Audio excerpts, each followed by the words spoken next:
Questions for Coach DeRuyter. We'll start with James Carpia from the Oregonian. Tim, your safety depth certainly got pushed to the brink last week. What did you see from Brian in a positive light? And obviously they looked to exploit him a little bit there, him and Lucas, as the game went on. So some areas that can be cleaned up, whether they play the same volume of reps for you this week, or even if they're just rotational capacity, just what you saw from him and where things can be improved. Well, Brian's a guy who played receiver before, so some of the things are still new for him. But I think as he's getting game reps, he's getting more and more familiar with our package. We should get Jordan Happel back. Getting Scoop back obviously is going to help as well. Hopefully that'll happen too. So, it's going to be a little bit of a work in progress at that position. I was really impressed with Luke. He came in and had been playing scout team reps, all week, and did 100% on his written test and came in and played really, really hard. So we've got to get some guys up to speed because we got another challenge again this week. Alvaro Torres, end zoners. Hi, Coach. You have been struggling to get off the field on third down, and Washington has a pretty high conversion rate on offense. How are you planning on attacking this strength of them, and what would you say makes them so effective in this area? Well, they do a really good job of having manageable third downs. You look at the third down tape, and there's not a lot of third and longs, and there's a lot more third and short and third and medium. We can do that. And you've got a very physical front, and they get into some wildcat stuff with the running backs and create an extra gap. You better have some adjustments for that. It makes it difficult. So it's going to be a challenge. It's been a challenge all year for us on third down, trying to get off the field. And it's an emphasis. The second half we did much better on at times, but you've got to be able to get off the field to get drives to stop. And then when we stopped them on third down, we got to do better on fourth down. Eric Scopel, 247 Sports. Coach Cristobal was saying on the priority list of things to improve was just some of the stuff that took place on defense in the second quarter. I wonder if you could speak to some of the areas that maybe allowed Colorado to score those 2 touchdowns.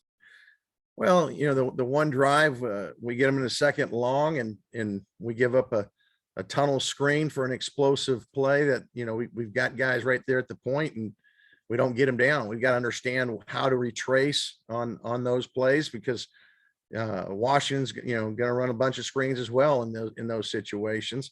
And we've just got to be able to fit that better. We had a one-on-one play that DJ was right in position, and, their kid made the play, which is going to happen at times, but, you hope that it's a incomplete pass. We had a run that we didn't fit right. And so when all those things start to pile up, they start getting some momentum and they get into a rhythm. But this week's going to be an emphasis of understanding where our guys need to fit and retrace, and having our guys who are rushing get back out so that we can get those plays stopped. AJ Jacobson, Rivals. Coach, I was asking Coach Cristobal about this guy, but I wanted to get your thoughts on him too. Trevin May, he got 16 quality snaps for you this last game, and he's been averaging 20 or so. Talk about what he's meant to this defense and how he's coming along. Trevin's really done a nice job for us this year. He's a guy that coming into this year wasn't sure, what his role was going to be, and he's worked his tail off to be really, really physical at the point of attack. For us to be able to balance between, odd and even fronts, you need a guy who's tough and physical, and he is. He's getting better as a pass rusher, but his real value is on first and second down, being able to, set great edges and play a 4-eye when we need him to, and just play really, really hard. Matt Preem, 247 Sports. Tim, just your thoughts on McMillan and Bynum at receiver, and just that matchup in particular you guys are going to face. Well, with what they do, they're going to try to get you in some one-on-one situations and take some shots. So we've got to do a great job of, diagnosing first, the situation that we're in, understanding the leverage of the coverage that allows us to play, And then when we get in those one-on-one situations, which there's going to be some, we've got to win our fair share. And both those guys have proven that they can get it done against one-on-one coverage. But I like how McHale's playing, and DJ, is been on balance really good. We just got to get him more consistent. Jared Denny, scoop duck on 3. Hey, Tim, it looked like Braden Swinson's snaps were down quite a bit. I'm curious if that's a product of just Mace being back, or and how do you go about kind of getting all those edge guys all the snaps they probably deserve now that everybody's mostly healthy? Well, yeah, Braden was dinged up a little last week, so part of that was part of the plan. But he's obviously one of our best edge defenders, and we've got to get him in a little bit more. That first half, I think we only had like 26 or so snaps. So we had a plan for him, but we were seeing a little bit more 12 personnel than what we had seen from them before. So it just kind of, the way it played out, it wasn't planned not to play him that much, but we got him some more in the second half. And then, we got to keep him healthy. James Crepea, the Oregonian. It follows actually perfectly with that, Tim. We've obviously talked a lot about 12 and 22 a lot this season. So this was probably the first team to probably throw something at you that wasn't there, but Washington will, and it ties together with them and McGrew and Otten, and you get to the third downs and the conversion rate on third, and not just 1 to 3, but even 4 to 6, how it all really ties together into this game. When it's been a season-long kind of bugaboo, I'm sure you've been underscoring it for 2 solid months, but really with this kind of opponent and what you've got throughout November, how much of an emphasis is it this week? Well, it's huge. It's everything that Coach Cristobal talks about. We have got to win the physical battles up front. And this is going to be a tremendous challenge because a big physical offensive line for Washington. It's big boy football this week. Our guys know it. I like the fact that our guys are getting healthier up front. And that's going to play a huge part because we're going to need more than just one deep against these guys. But it's a matter of playing with great fundamentals, great eyes, hands, and feet, striking blocks, and getting off and getting the ball carrier, getting multiple people there, because Sean McGrew's been running, really tough between the tackles. He's always been a quick-footed guy who can get to the edge, but he's running really strong between the tackles, particularly in the Wildcat. Alvaro. Well, Coach, last week I asked you about Colorado's rushing offense. You praised Colorado's running back, Shake Brosard. You managed to contain him to only 40 total yards. How big of a role would you say that play in your victory, and how important was he on your defensive game plan? Well, we knew we had to try to limit their running game. And in the first half, I thought we did a decent job. We let, I think, one run on him get out.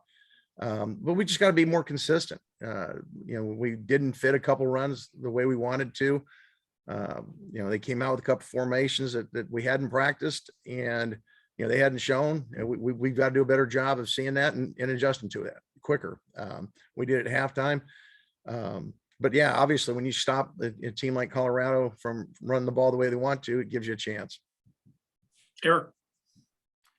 It's not your first time coaching against Washington, Tim. I'm curious, what are some kind of things that stand out, not just specifically with this team, but just all Washington teams you faced, and what makes them such a tough team to slow down? Because it seems like they're always in these games, they're always very, very competitive. Well, I think it starts up front with them. They've traditionally recruited some really good big guys who are athletic and physical. They've had some running backs that can move the chains. I think they probably have arguably the best tight end in the conference, a guy who can do a great job blocking at the point of attack.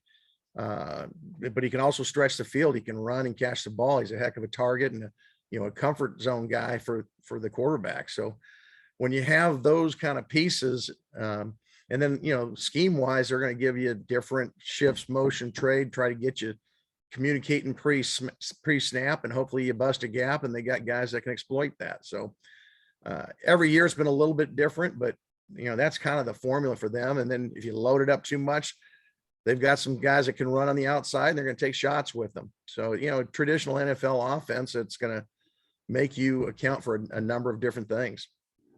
Time for 2 more. AJ Jacobson, Rivals. Coach Popo Amave hasn't been getting a lot of statistics, but it seems like he gets a nice push and he moves the quarterback off his spot.